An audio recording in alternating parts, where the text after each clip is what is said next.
নমস্কার সকলকে। হর হর মহাদেব। শ্রাবণ মাস শুরু হয়ে গেছে, আর শ্রাবণ মাস মানেই মহাদেবের আরাধনার সবচেয়ে পবিত্র সময়। আর এই সময় যদি আপনারা কলকাতায় থাকেন এবং একদিনের ছুটিতে কোথাও ঘুরতে যেতে চান, তাহলে এই শিব মন্দিরগুলো আপনাদের অবশ্যই একবার দর্শন করা উচিত। শ্রাবণ মাসে এই মন্দিরগুলোর মাহাত্ম্য প্রচুর এবং বহু দূর দূর থেকে ভক্তরা আসেন এখানে বাবার মাথায় জল ঢালার জন্য।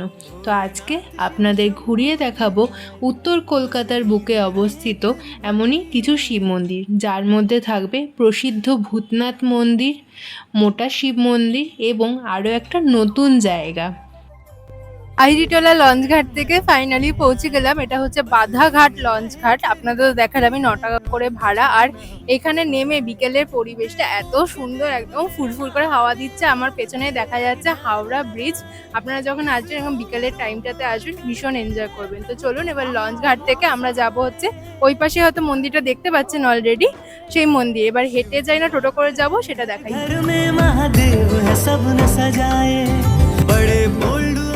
লঞ্চ ঘাট থেকে মাত্র 5 মিনিটের পায়ে হাঁটা দূরত্বে পৌঁছে গেছি বঙ্গেশ্বর মহাদেব মন্দির। আমরা হেঁটেই এলাম, আপনারা টোটো করেও আসতে পারেন, মাত্র 300 মিটার।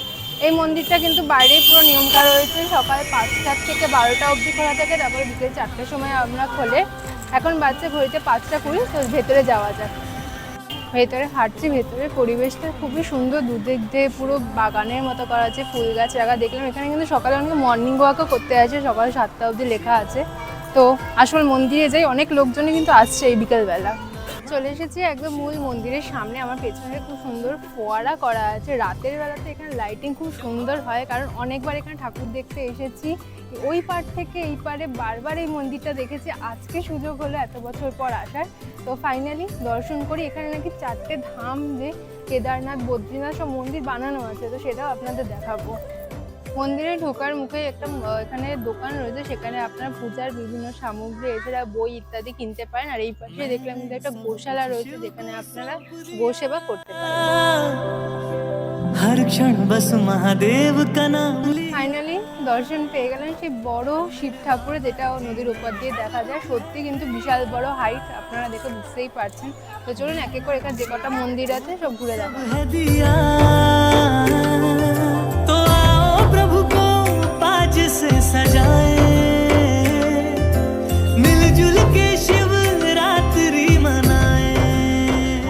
এই শেঠ বংশীধর স্মৃতি মন্দিরের ভেতরে আপনারা যে বিশাল বড় শিব ঠাকুর মূর্তিটা দেখছেন, এটা কিন্তু প্রায় 51 ফুট লম্বা। 2015 সালে তখনকার রাষ্ট্রপতি শ্রী প্রণব মুখার্জি নিজের হাতে কিন্তু এই পুরো মূর্তিটা এসেছিলেন উদ্বোধন করতে। তাহলে বুঝতেই পারছেন, খুবই কিন্তু একটা বলবো ঐতিহাসিক জায়গা। আমাদের পুরনো রাষ্ট্রপতি এসেছিলেন। এছাড়াও এখানকার যেটা মূল আকর্ষণ, সমস্ত যে 12টা জ্যোতির্লিঙ্গ, তার কিন্তু পুরো রেপ্লিকা মন্দির রয়েছে, সেটা এবার আপনাদের দেখাবো।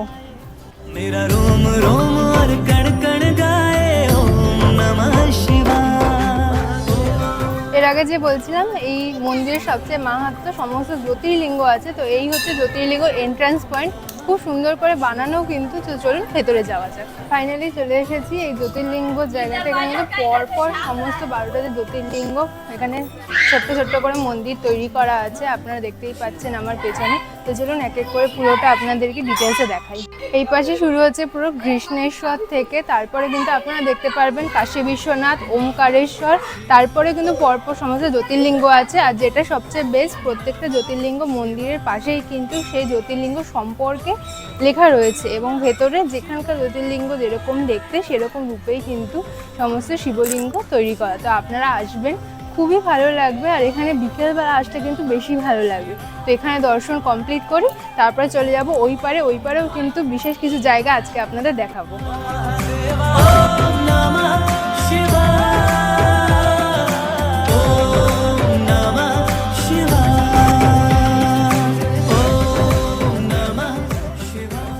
বারো জ্যোতির্লিঙ্গর পাশেই কিন্তু রয়েছে আরও 4টি মন্দির, আপনারা সেখানে দর্শন করতে পারবেন। খাটু শ্যাম, শ্রী রাধা কৃষ্ণ এবং শ্রী রাম লক্ষ্মণ সীতার মন্দির, সেখানে কিন্তু অবশ্যই দর্শন করবেন। ভক্তি মে আর কুছ ভি না হামকো সুহায়ে,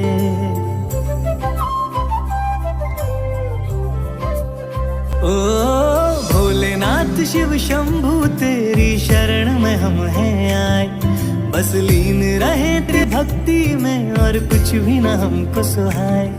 देवों के देव मेरे महादेव हम तेरा ही ध्यान लगाए, इस रोम रोम और कण कण में प्रभु तुम ही तुम हो। চলে এসেছি একদম মূল মন্দিরের সামনে। মন্দিরের ভেতরে খুব সুন্দর দর্শন হয়েছে। ভেতরে শিবলিঙ্গ পুরো কিন্তু সিলভারের, দেখতে ভীষণ ভালো লাগছে, এত সুন্দর সাজানো হয়েছে। এবং তার সাথে সাথে কিন্তু মন্দিরে চতুর্দিকে 4টে মন্দির রয়েছে, সেগুলো কিন্তু আপনারা দর্শন করতে ভুলবেন না। পার্বতী, গণেশ মন্দির, তারপরে বৈষ্ণব দেবী রয়েছেন, তারপরে হনুমানজি রয়েছেন, আর একদম শেষে এখানে নারায়ণ এবং তার সাথে লক্ষ্মী দেবী রয়েছেন। তো সব মিলিয়ে আজকে ভীষণ ভালো লাগলো এই নতুন একটা জায়গা ঘুরতে পেরে। আশা করছি আপনাদেরও ভালো লাগলো। যারা হাওড়ার সাইডে আসছেন বা ওই পাশে বাগবাজার, শোভাবাজার আছেন, তারা কিন্তু খুব সহজেই এই মন্দিরে একদিনের জন্য ঘুরতে আসতে পারবেন। আপনাদের তো সমস্ত ডিটেলস দেখিয়ে দিলাম, কিভাবে আসবেন সেটাও এরপরে আপনাদের পুরো ডিটেলসে বলে দেবো। তো যাদের যাদের জায়গাটা ভালো লাগলো তারা কিন্তু অবশ্যই কমেন্ট করে জানাবেন। এরপরেও কিন্তু আমরা নর্থ কলকাতার আরও গুরুত্বপূর্ণ কিছু জায়গা ঘুরে দেখব, সেটাও আপনারা দেখুন। আপনাদের এই বঙ্গেশ্বর মহাদেবের মন্দিরে আসার জন্য পৌঁছে যেতে হবে আহিরিটোলা। আমরা যেহেতু মেন লাইনে থাকি তাই প্রথমে ট্রেন ধরে চলে আসলাম দমদম, এরপর দমদম থেকে মেট্রো করে শোভাবাজার সুতারনটি মেট্রো স্টেশন। এই মেট্রো স্টেশন থেকে এবার আমরা বেরিয়ে করে নিয়েছিলাম একটা অটো ঘাট অবধি পৌঁছানোর জন্য। আপনারা হেঁটেও যেতে পারেন, কিন্তু হেঁটে গেলে অনেকটাই সময় লাগবে, তাই আমরা অটো করেই পৌঁছে গেলাম আহিরিটোলা ঘাট। আমাদের পার হেড 20 টাকা করে নিয়েছিল, আর পৌঁছাতে সময় লেগেছিল 7 থেকে 8 মিনিট মতো। দেখুন, বলতে বলতে পৌঁছে গেলাম একদম ঘাটের সামনে। এবার আমরা হেঁটে হেঁটে পৌঁছাবো লঞ্চ অবধি। 9 টাকা করে লঞ্চের টিকিট ওই পাশে বাধাঘাটে যাওয়ার জন্য। মন্দিরে দর্শন শেষ করে আমরা আবার লঞ্চঘাট পেরিয়ে চলে আসলাম এই পারে আহিরিটোলা, এবং হাঁটতে হাঁটতে এবার যাব কলকাতার প্রসিদ্ধ ভূতনাথ মন্দিরে। দাঁড়িয়ে রয়েছি কলকাতার অত্যন্ত জাগ্রত মন্দির বাবা ভূতনাথ মন্দিরের সামনে। এখন তো মন্দিরে ভিড় অনেকটাই কম আছে, ঘড়িতে বাজছে 7টা। ওই পাশ দিয়ে কিন্তু পরপর অনেক দোকান আছে, যেখান থেকে আপনারা পুজোর সামগ্রী, ফুল, ডালা ইত্যাদি কিনতে পারবেন আর ভেতরে পুজো দিতে পারবেন। তো জন্য ফাঁকায় ফাঁকায় আগে দর্শনটা সেরে নিন।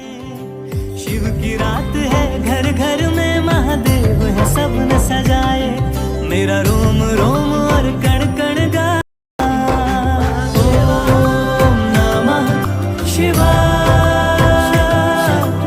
ओम नमः शिवाय, ओम नमः शिवाय।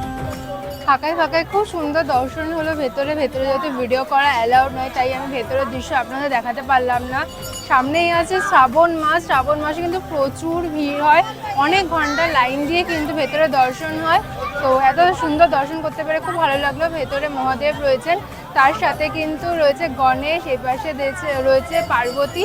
সবার দর্শন করে খুবই ভালো লাগলো। তো চলুন এরপর নেক্সট ডেস্টিনেশন যাওয়া যাক। तो आओ प्रभु को पाज। ভূতনাথ মন্দিরের উল্টো দিকে রেল লাইন টপকে এবার আমরা দর্শন করে নিচ্ছি মা তারা বৈষ্ণব দেবী মন্দির। এবার এখান থেকে আমরা হাঁটতে হাঁটতে যাব মোটা শিব মন্দিরে। মাত্র 5-7 মিনিট লাগবে। যাওয়ার পথে পাতালেশ্বর মহাদেবও আমরা দর্শন করে নিলাম। और कण कण में प्रभु तुम ही तुम हो समाए, तुम ही तुम हो समाए, शिव की रात है, घर घर में महादेव। এরপরে আমরা চলে এসেছি শ্রী দুর্গেশ্বর মহাদেব মন্দির। আমার পেছনে রয়েছে, আপনারা দেখতে পাচ্ছেন, অতি প্রাচীন কিন্তু মন্দির। সেটা আপনারা মন্দিরের স্ট্রাকচার থেকেই বুঝতে পারছেন। আর এই মন্দির যেটা বিশেষ মাহাত্ম্য, যার জন্য বলা যায় মোটা শিবতলা। এখানে শিবলিঙ্গ বিশাল আকার। আপনারা যখন দর্শন করতে আসবেন তখন অবশ্যই বুঝতে পারবেন। আমি যতটা সম্ভব ভিডিওতে দেখানোর চেষ্টা করলাম।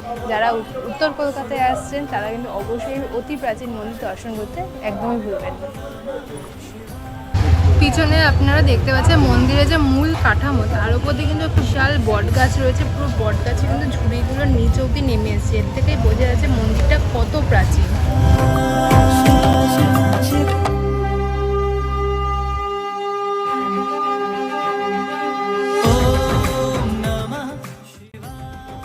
সব মিলিয়ে এই ছিল আজকে আমাদের উত্তর কলকাতার ছোট্ট একটা ওয়ান ডে ট্রিপ।